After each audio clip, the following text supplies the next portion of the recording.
Kalau yang lalu-lalu memang banyak kalau penyu. Di sini sempat orang berpiara, maksudnya yang didapat itu kan. Ada pemerintah dari di sana yang suruh lepas kan. Terpaksa orang lepas. Ya kan di rumput tuh, saya sementara jalan. Baru saya lihat, ada tapi dia kan cuma begini. Cuma ada pancing di matanya. Pancing kecil. Saya langsung ambil, bawa pulang. Kalau dulu istilahnya gurita masih banyak, memang agak banyak pendapatan. Tapi begitu sudah banyak mungkin nelayan yang ini mengolah, maka pendapatan menjadi kurang. Ya, kalau pengeboman masih banyak. Di Pulau Bakalan sana yang dinamakan rep Bakalan Pauno itu pengeboman hampir tiap hari itu di sini belakang Pulau Bakalan sana. Hampir tiap hari itu. Ya yang dibom itu kan Malalugis, baru sama Lolosi.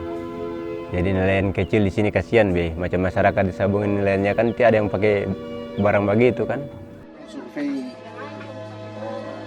bawah laut, memang yang mana yang sudah dirusak.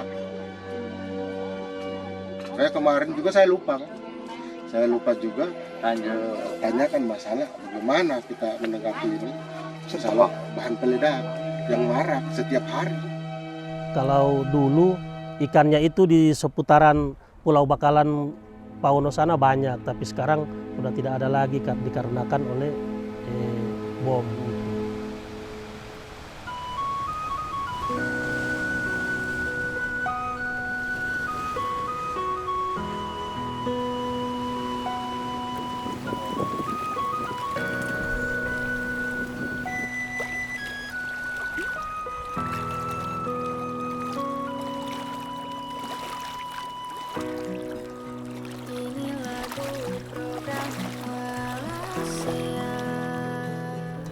Kalau kita berbicara perubahan iklim, dampaknya itu bukan hanya pada terumbu karang, tetapi juga pada biota-biota lain, termasuk jenis kita, termasuk manusia itu sendiri.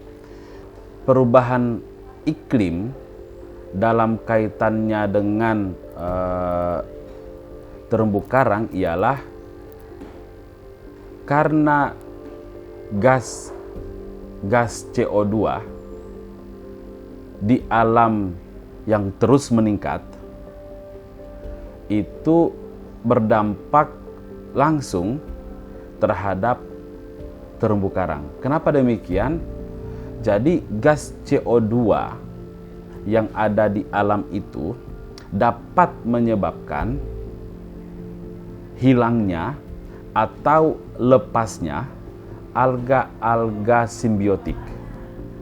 Nah, alga-alga simbiotik tadi itu bertanggung jawab atau berperan dalam pembentukan warna pada karang, sehingga kita bisa melihat karang itu banyak jenis dan berbeda-beda warnanya, gitu kan. Nah, sehingga dengan lepasnya alga simbiotik tadi dan pemutihan karang secara massal yang jika dalam waktu yang lama karang tersebut akan mati. Nah, di sisi lain kalau kita melihat, kalau tadi bicaranya untuk terumbu karang, hal yang lain juga yang dapat terjadi dari pemanasan global itu ialah naiknya muka air laut. Naiknya muka air laut, kemudian pola distribusi hujan yang tidak merata. Oke. Dan yang terakhir ialah bencana badai dan gelombang. Jadi sebenarnya banyak dampak yang diakibatkan oleh perubahan iklim. bahwa Banggai Kepulauan itu adalah pulau kecil yang luasannya kurang lebih 2.400 km persegi yang sangat rawan terhadap bencana, dan juga kami 97,7% adalah kawasan kars, sehingga masalah dampak perubahan iklim itu menjadi sangat prioritas untuk kita lakukan program adaptasi dan mitigasi. Sehingga dari situlah kami memberikan kesimpulan bahwa Pulau 3B ini atau Bakalan, Bumin, dan Gunung Kobit itu harus kita identifikasi program Proklim.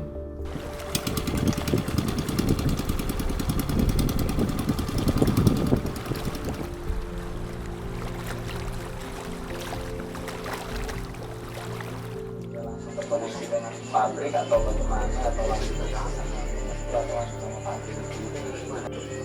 pernah tidak misalnya ada upaya buka tutup dari 15 wilayah tangkap gurita, satu lokasi dorang tutup selama 3 bulan. Nah pas 3 bulan dorang buka, dorang panen, itu rata size A semua begitu. Nah sehingga efektif pas ketika ditangkap. Kan kalau gurita kan tidak kemana-mana, cuma di karangnya situ. Kalau ikan setengah mati memang. Alhamdulillah kami merespon dengan positif dengan adanya program diturunkan oleh teman-teman dari Yayasan Komingo. Dengan adanya program ini diharapkan teman-teman yang yang sumber SDM-nya itu minim, dengan adanya program ini bisa menambah wawasan lah terhadap kegiatan-kegiatan di masyarakat nelayan. Kalau masyarakat khususnya Desa Bakalan itu mendukung, karena masyarakat itu sebagian kecil kan punya pekerjaan itu nelayan. Jadi mereka mendukung program ini supaya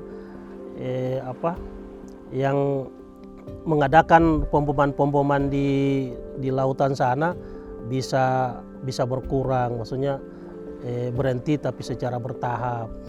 Program perikanan skala kecil yang sudah dilaksanakan di Pulau Bakalan itu sangat bagus karena hal-hal yang sudah dilakukan seperti penerbitan profil perikanan skala kecil, kemudian program buka tutup penangkapan gurita, serta pendampingan kelompok masyarakat secara kelembagaan, itu sudah berjalan dengan baik, dan program ini saya kira perlu diperkuat lagi, misalnya dari pembentukan kelompok-kelompok yang sudah ada SK-nya dari kepala desa itu ditingkatkan lagi menjadi kelompok yang berakte notaris. Di sini kami pemerintah sangat mendukung karena kami melihat dan mempelajari bahwa ini lebih banyak menguntungkan daripada masyarakat, khususnya masyarakat kami yaitu masyarakat Desa Bakalan, sehingganya kami selaku pemerintah sangat-sangat mengapresiasi daripada kegiatan yang dilakukan oleh Yayasan Komingo. Sepanjang yang saya ikuti sudah bagus, nelayan juga insya Allah nanti kedepannya terbantukan. Misalkan dengan kegiatan penutupan sementara, artinya nanti setelah wilayah penangkapannya dibuka, pastikan ada perbedaan antara yang tidak pernah dilakukan penutupan sementara dengan yang setelah dilakukan penutupan sementara. Jadi saya sebagai akademisi mewakili masyarakat yang ada di sini sangat membutuhkan kehadiran Yayasan Komingo dalam kaitannya dengan bagaimana menyampaikan informasi yang ada di media massa, yang ada di kami di perguruan tinggi sebagai akademisi, itu bisa sampai ke masyarakat, informasi ini tentunya butuh jembatan. Nah, Yayasan Komio ini sebagai jembatan sehingga informasi tadi juga bisa diterima oleh masyarakat.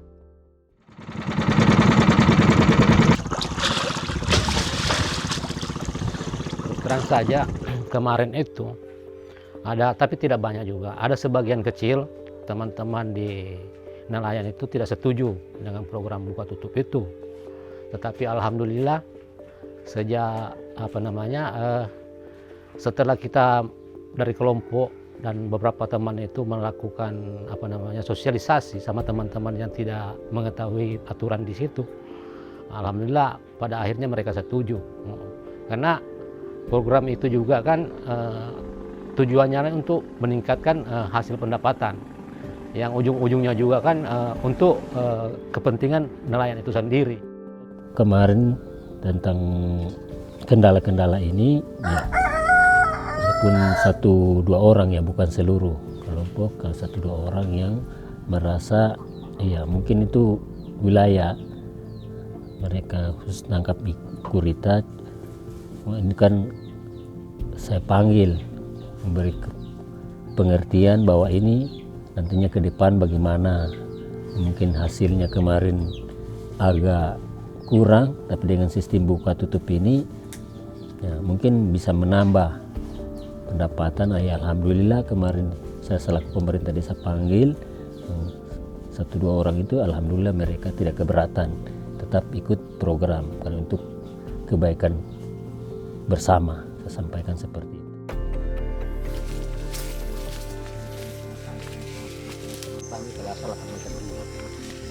Ya, makanya dibilang sumur 88, tapi bahasa lokalnya sini orang bilang bumbu babasa. Kalau diartikan ke Indonesia, bahasa Indonesia namanya sumur besar. Ya, gitu. Ya, alhamdulillah sangat baik, karena dengan adanya program Yayasan Komio ini, kami sebagai ibu-ibu nelayan yang tadinya tidak paham dengan kegiatan nelayan ini jadi tahu. Jadi saya rasa macam barangkali ini tambah banyak atau kurang. Saya juga sering berdapat kalau yang biasa kan kita kaca-kaca di laut kan. Banyak biasa masih ada. Tapi kita orang tidak mau. Dulu kan biasa saya kalau saya melihat saya gati dengan pancing. Tapi sekarang lantaran begini kan saya tidak berani lagi. Kalau sejauh ini masih ada, cuma tidak kayak sudah mulai berkurang karena mereka juga sudah kayaknya ada kekhawatiran ya, karena masyarakat di mana-mana kan masyarakat sudah mendukung program ini. Ya, kalau bentuk dukungan ya alhamdulillah masyarakat Desa Bungin dukungnya, ini program yang bagus dari masyarakat, sampaikan bahwa insyaallah ke depan program ini ya bisa membantu masyarakat, khususnya masyarakat Desa Bungin yang di nelayan, yang mana kemarin terjadi ada bom, ada bius. Ya alhamdulillah sekarang artinya kita sudah mulai pelan-pelan hilang. Tidak sekaligus dia hilang, tapi artinya pelan-pelan, dan mereka pengertian bisa menjaga manfaatnya. Itu yang khusus program ini. Ya alhamdulillah saya bisa dapat ilmu, sampai masyarakat juga bisa dapat ilmu, dan itu bermanfaat untuk masyarakat dan saya selaku pemerintah desa. Program yang saat ini dilakukan oleh Yayasan Komio, yayasan yang bergerak di bidang lingkungan, ini telah memberikan dampak yang positif bagi keselamatan, keutuhan, dan ancaman kepunahan terumbu karang yang ada di wilayah Kecamatan Tinangkung. Serta kegiatan Komio ini telah memberikan dampak ekonomi yang begitu besar bagi masyarakat yang tinggal khususnya di pesisir pantai Kecamatan Tinangkung.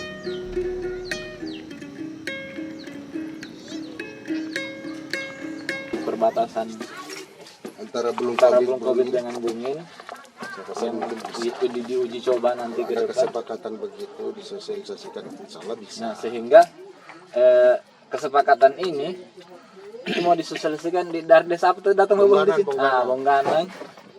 Nanti kita buat saja beberapa sanksi adat. Ya.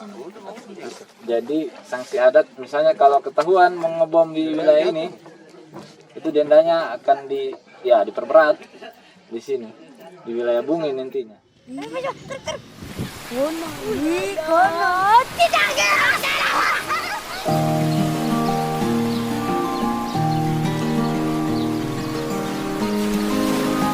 Dengan adanya program ini kita juga berharap bahwa program yang diturunkan saat ini akan berkelanjutan, bukan cuma berhenti hari ini.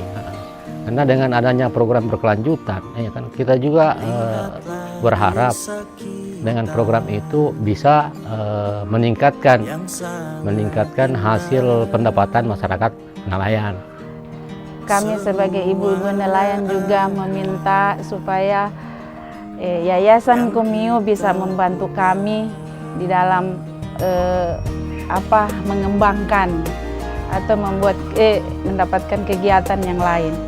Selaku pemerintah Desa Bakalan itu mengharapkan agar yayasan Komiu ini tetap bersemangat dan harus berkelanjutan demi masyarakat saya khususnya Desa Bakalan agar bisa diberikan kegiatan sosialisasi yang lebih mapan lagi khususnya di bidang nelayan.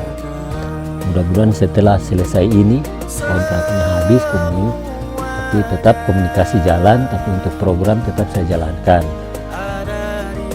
untuk manfaat untuk masyarakat. Kemudian tadi sudah ada kas kegiatan sama ibu-ibu, ya. Insya Allah ke depan saya bisa dorong lagi yang lebih bagus alatnya. Ini akan saya dorong ke kerjasama dengan badan usaha milik desa. Jadi BUMDes desa, di sini ada kelembagaan bisa kerjasama dengan kelompok-kelompok yang ada di desa. Jadi sampai pemasaran itu yang harapan saya dong bisa kerjasama. Jadi teman-teman dari Yayasan Komiu, ya walaupun sudah habis, tapi komunikasinya kita ke depannya lebih baik. Itu harapan saya. Kami berharap selaku camat agar kegiatan semacam ini tidak hanya berlangsung selama 1 tahun program kegiatan, tapi ini perlu untuk ditingkatkan paling tidak 5 tahun ke depan secara berkesinambungan, betul-betul terkait dengan kawasan laut ini, kawasan terumbu karang ini mendapat perhatian khususnya dari pihak-pihak yang peduli dengan lingkungan. Teman-teman yayasan yang sudah mendampingi masyarakat kita, sehingga ini penting sekali kita secara bijak mengelola ini. Laut adalah titipan Tuhan yang Maha Kuasa yang wajib kita jaga. Laut memiliki keanekaragaman hayati yang harus dikelola secara bijak. Karena laut adalah sumber penghidupan bagi kita semua.